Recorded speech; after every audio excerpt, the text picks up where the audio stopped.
How's it going, everyone? My name is Mulder and welcome back to the Game Cron. Today we're looking at Outriders, the Technomancer Pestilence Build. In this video we'll go over my level 30 Technomancer and how this build is really helping me melt enemies left and right and just climb those higher tiers, along with doing expeditions. Not only will I go over the skill tree, I'll also go over what type of mods I'm currently using, what attributes you should go with this build, and then finally a look at the weapons I'm currently running with it as well. All that and more straight ahead. If you enjoyed this video, don't forget to like, share, and subscribe for a lot more. Now to kick things off, let's talk about the skill tree. The first skill you're going to want to unlock is the BR-8 Impact Amplifier, which increases your weapon damage by 8%. Sower of Decay, which reduces decay skills cooldown by 15%. The BL-STM Havoc Nexus, which increases your critical damage by 15%. Exposing Toxic, which every time Toxic is inflicted on an enemy, they get vulnerability status as well. Drill Coating, which increases your armor piercing by 10%. Sniper Master, which increases your sniper weapon damage by 20%, and you get a drop chance of 20% more for a sniper rifle, or any other type of sniper weapon. Toxicologist, which toxic affiliated enemies last 30% longer. The BR/8 Impact Amplifier, which increases your weapon damage by 8%. Cannonade, when activating an ordnance skill, increase your weapon damage for you and your allies by 30%. Purge, enemies afflicted with toxic receive 10% more damage. The BR/8 Impact Amplifier, which increases your weapon damage by 8%. Assault Master, which all assault weapons damage increase by 20%, and you get a 20% drop chance for assault weapons.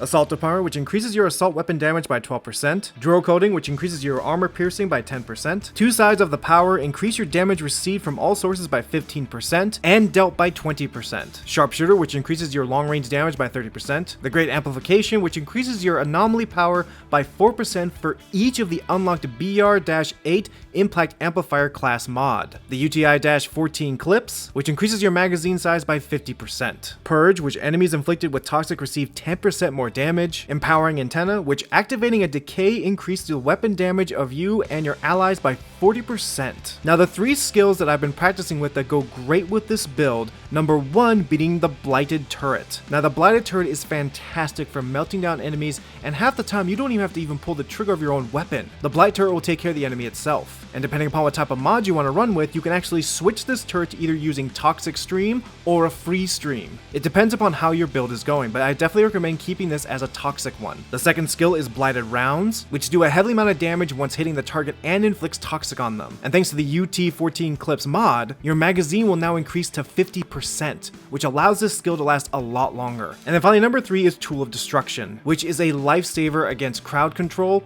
and also against bosses. You can switch off between using a minigun if you wish or a rocket launcher. Now let's look at my character's stats. Starting off with Anomaly Power, which is at 29.7k, Firepower, which is at 30.5k, Health, which is at 5,448, and then finally Armor, which is at 32,000. Now there are 6 attributes that if you can get these with your armor set are going to go great with this build. The first is Anomaly Power, next is Status Power, Healing Received, Close Range Damage, Long Range Damage, and Cooldown Reduction. I definitely recommend that trying to get Anomaly Power along with Status Power and any of the close range or long range damage will go great with this build. But definitely try to see if you can get all 6. Now the mods that you should keep your eyes open for right now that I'm currently using with this build that are going great, first off is Radical Therapy, which deals 50% more damage to toxic enemies, which just further stacks to the already immense amount of damage you're doing to enemies while also inflicting toxic on them. Damage Absorb, which increases your armor and resistance. Toxic League, which killing a toxic enemy replenishes 40% of your ammo in the magazine. So as you're firing and killing enemies, you're replenishing, which also goes great with your Blight rounds. Armor Reduction, which with the Blight Turret, it reduces an enemy's armor by 30%. So not only are you getting hit with toxic and getting damaged by the toxic,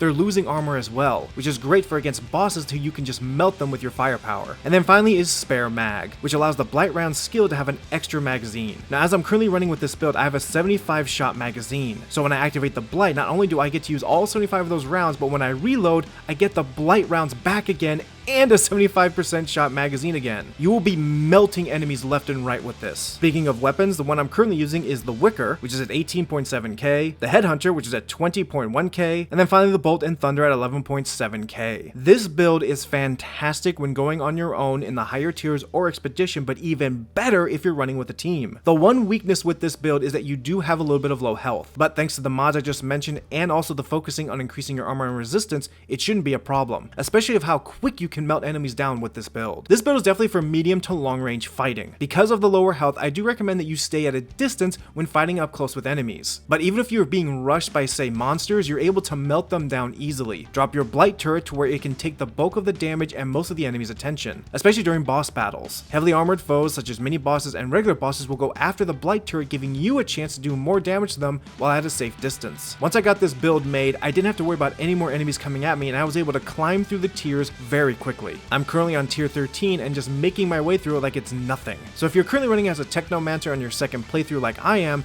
definitely give this build a try. I'll be doing 2 more build videos focusing on the Technomancer's last 2 subclasses very soon, along with more content on Outriders, along with doing a live stream this weekend. So be sure to stick around. I'll also be doing more video content on up-and-coming RPGs later in the year. But that is it for our Outriders Technomancer Pestilence build, and I hope this video helped you out. And I look forward to seeing you in the next video, but until then, my name is Mulder, and I'll see you next time in the GameCron.